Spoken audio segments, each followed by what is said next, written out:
Well, I want to welcome Sean Whiteley up on stage from Salesforce.com. Who is the Senior Vice President of Product Marketing. That's right. Well, welcome, Sean. Thank you. Thanks for having me. Yeah. Well, you know, the title of the panel today is, this is a fireside conversation. We need the fire in the background. Is horizontal and vertical apps for tablets. I think we're going to create an intersection of white hotness with those two words, apps and tablets. We're going to explode up here. But more seriously, I think we're in the midst of a major rethink of computing in the enterprise today, and I think much of that heat is around tablets. And I think I wouldn't ever say that Apple was surprised, but maybe even Apple was surprised by how much penetration we've seen for tablets in the enterprise already. I think a lot of people assumed it was going to be a consumer device, but I think as I look around the room, there's an amazing amount of people using tablets, including myself. And I think it's partly due to some of the trends we've been talking about, where people bring in their own devices. So you're from I think what is one of the kind of maybe one of all of our first SaaS type of applications with Salesforce.com. I think when you think of SaaS, that's associated with Salesforce. CRM in particular is an application you guys have kind of helped create from a SaaS perspective. But in the world of tablets, can you tell us a little bit about how ultimately applications that have been built for the web, for traditional PC computing, are now making their way onto tablets? And because I think that there needs to be some thinking on your end on what to do to make it work on a tablet. Yeah, and I've been surprised as well at how quickly the tablets have taken off, and it's really made sort of us rethink our approach to computing. I mean, we've been building cloud computing applications for the enterprise for over 10 years now. How many people in here are using Salesforce? Quite a few of you. Leave your hand up if you're using it on a mobile device. Okay, so quite a few. The tablet has changed things for us in a couple different ways. When you walk the halls at Salesforce, you'll see these personas. And one of the first things I realized when I walked into Salesforce, it took me a couple weeks to figure out that these personas weren't actually real people. Because people referred to them as Jesse and Tom and Ted, and they all have different personas. But one of the things I've noticed over the last couple of years is that a lot of these personas now are mobile users, and they're using mobile devices in the field service agents and financial services companies, and they do a lot of different things. One of the things, Salesforce has a lot of customers, so they're very, very diversified across all different industries and types of businesses. But the tablet, it's really forced us to rethink the way that people interface with our applications.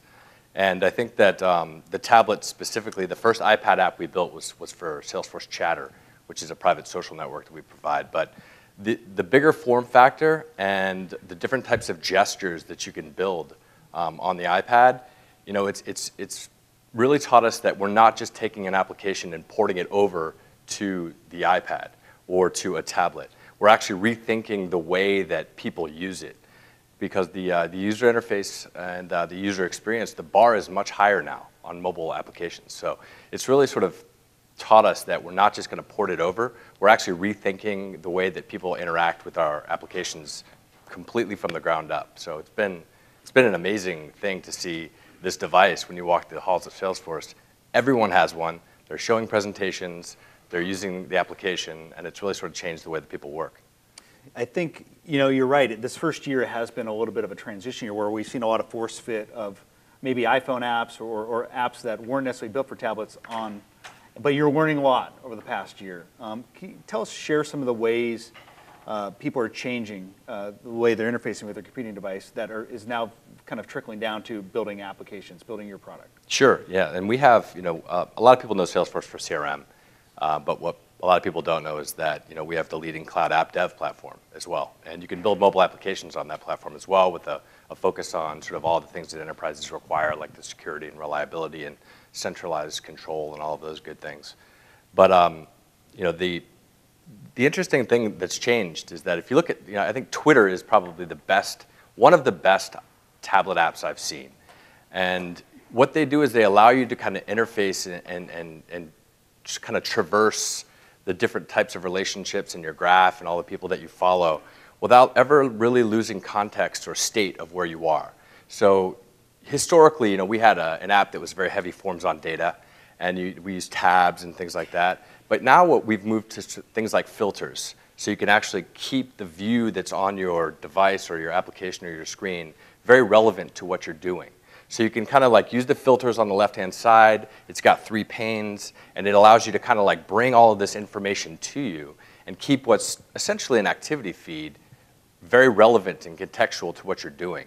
So I think Twitter kind of showed us that when you build an application that has such usability, like their iPad app, what you saw is their web app inherited a lot of the principles and the design and the metaphors that actually the mobile app had. So I think what you're going to see going forward is that when you build applications for the tablet, the larger form factor, some of the gestures like pinching open a piece of data and spreading it out to see what kind of a presentation is underneath that same cover that you have on every presentation at a company, it's really kind of redefining the way that we think about applications. And it's translating back from the tablet to the actual web application. So I think what you'll see going forward is web apps are going to start to inherit a lot of these kind of core values that we sort of have started to use on building applications for tablets. I think Salesforce, your center of gravity started with CRM, but you guys have been fairly opportunistic, and you are creating new opportunities. You established an app platform, but also you're creating apps yourself where you see opportunities like Chatter, for example, to incorporate social streaming. Since we're talking about new types of apps where there's opportunities, where are there apps that you see opportunities potentially for Salesforce to expand out into, and then maybe other companies as well? Sure. So I think there's a lot. We talked. I think TA touched on it recently. We acquired Heroku, and what we want to do is we want to give our application development community more choice in terms of if you don't want to write Java, you can write Ruby on Rails. We're also providing a lot of sort of the frameworks and SDKs for mobile application developers, not just for people who are really good, like TA knows how to build mobile apps, I'm guessing, after being at BlackBerry for a little while, but some people are just web developers that don't really have a specific skill set in building mobile apps. And we want to provide different types of SDKs for those people, as well as people who are actually mobile application developers. But I think one of the big opportunities is social. There's always been this relationship between social and mobile, this thing that you can't really explain. But you think about all of the, Facebook measures the number of users they have by percentage of the world's population at this point. And you see the people that are using Facebook or Twitter from a mobile device, they're twice as active as people using it from a web app. It's always on, it's always connected, it's geo-aware. The experience is better. I think someone asked earlier about some really good enterprise applications. Concur, if you use Concur for expense management, they have a phenomenal mobile app. And in fact, I prefer approving and doing some of the workflows in Concur more than the web app. So like there's a new bar. But I think this relationship between social and mobile, it's a different it's a different application experience. So historically, you'd go into an application, you would search for something, you'd pull up a record or pull up a form, and you kind of consume that data. But what social networking has proven to us is that actually it's more of a pull. So you can actually have data coming to you. So one of the things about Chatter is that we allow people within an organization to stay in contact with one another. We have profiles and feeds and such. But I think the more interesting thing is we've actually hooked into the data. So you can not only follow people, but you can follow records. So if you want to follow a sales opportunity or a support case or a marketing lead, something like that, when something happens or some key performance indicator happens, it'll actually come to you. And mobile is just a phenomenal interface for actually scrolling through and kind of checking out what's going on without actually having to do heavy data input and heavy interaction with the application. It's more of a browsing experience. So I think as we see sort of the evolution of a lot of these tablet applications with the bigger form factor, the extra pane, and the ability to kind of traverse a larger sort of set of data, I think that the tablet's going to do, it's groundbreaking for enterprises. And I think what we've seen at Salesforce so far from our customers as well as our employees, this is probably poised to be one of the biggest evolutions I think we've seen. Sure. I want to take a couple questions from the audience for Sean. Anyone have a question for Sean?